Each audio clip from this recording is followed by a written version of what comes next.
Aujourd'hui, je vais vous donner 7 conseils pour améliorer vos photos de portrait. Tout d'abord, choisissez la bonne ouverture. F11 est une ouverture qui est habituellement conseillée. Pourquoi? Cette ouverture permet non seulement d'obtenir une très bonne netteté, mais aussi d'avoir des profondeurs très intéressantes sur le visage. Ce n'est évidemment pas la seule ouverture possible, mais c'est une ouverture qui est généralement conseillée. Et d'ailleurs, les conseils cités dans cette vidéo ne seront pas forcément à prendre au pied de la lettre. C'est des conseils très généralistes. Mais comme je vous disais, la valeur F11 reste une valeur sûre. Elle permet d'obtenir de jolis reliefs tout en captant assez de lumière. Ensuite, il faudra voir par rapport à la taille de votre capteur. Donc plus votre capteur est petit, moins il va capter la lumière. Donc peut-être que ce sera plus compliqué pour vous sur un APS-C ou un 4 tiers, effectivement à F11, d'obtenir assez de luminosité et d'avoir assez de netteté sur votre image, surtout s'il y a de la vitesse, enfin du mouvement. Conseil numéro 2, important d'utiliser les doigts, faites attention au décor. Comme ici, bon ici c'est assez neutre, c'est blanc, bien qu'on voit un placard sur le côté, mais toujours faire attention au décor, à ce qu'il y a derrière votre sujet. Alors tout simplement pour une question de lisibilité de photo. Imaginons que vous avez, bon voilà, moi je suis ici, et ici il n'y a vraiment rien. Mon t-shirt est blanc, le fond est blanc, ça laisse juste apparaître mon visage, ma pilosité, et aussi mes mains du coup finalement. Et ça permet en fait au sujet de se concentrer uniquement voilà, sur mon visage et sur éventuellement mes gestes. Et en photo c'est pareil, vous composez aussi vos photos grâce au décor.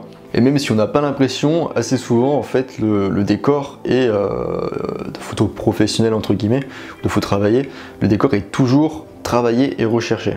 Par exemple, si vous faites de la photo de studio, quelque chose qui marche assez bien, c'est de prendre un fond tout simplement uni, un fond qui sera souvent blanc, il peut être aussi noir ou gris. Si vous prenez un fond gris, ce qui peut être pratique, c'est que vous pouvez obtenir différentes nuances de gris, alors tirant plus ou moins vers le blanc, voire le blanc complet, ou vers le noir, ou noir très foncé, en fonction de l'éclairage que vous allez apporter à votre fond. Si vous voulez un blanc très éclatant, et très blanc, très proche du blanc, dans ce cas par exemple il faudra braquer les lumières sur le fond. Si vous voulez obtenir un fond plus noir, il faudra dans ce cas éloigner votre sujet peut-être un peu plus qu'à l'accoutumée du fond et concentrer les lumières plutôt sur le sujet et ne pas éclairer le fond. Et la photo de studio et ses détails demanderont une autre vidéo. Ce conseil est d'autant plus important pour les photos prises en extérieur. Choisissez le fond en extérieur donc le plus simple possible pour éviter de compliquer votre composition et de perdre en lisibilité. Encore mieux, essayez de choisir un fond qui transmet la personnalité du sujet.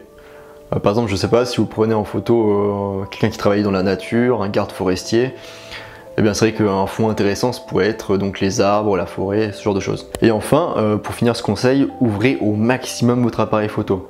Pourquoi? Tout simplement pour obtenir un flou d'arrière-plan. Ce flou d'arrière-plan permettra de détacher votre sujet et donc de faire véritablement la personne que vous prenez votre sujet comme le sujet donc de votre photo. Et vraiment le point principal où on va se concentrer. Parce que voilà, si par exemple on a derrière je sais pas, un arbre comme je disais ou quoi que ce soit, et qu'il est aussi net que le sujet, eh bien l'œil n'ira pas forcément, on ne fera pas attention qu'au sujet. En revanche, si l'arbre est un peu flou, et qu'on arrive à deviner que c'est un arbre mais que c'est flou, on voit que c'est un peu vert, un peu marron, là c'est intéressant et ça permet du coup une belle composition, une belle visibilité de votre sujet, tout en ayant du coup l'arrière-plan qui correspondra donc comme je disais au sujet. Troisième conseil, beaucoup plus court, donc où faire la mise au point? Alors tout simplement faites la mise au point sur les yeux.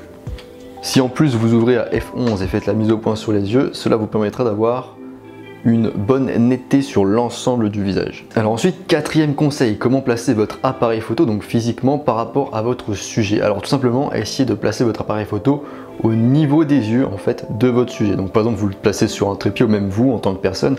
C'est pour ça qu'on peut voir certains photographes professionnels un peu se tordre dans tous les sens. Parfois, en fait, ils suivent vraiment la hauteur de leur sujet.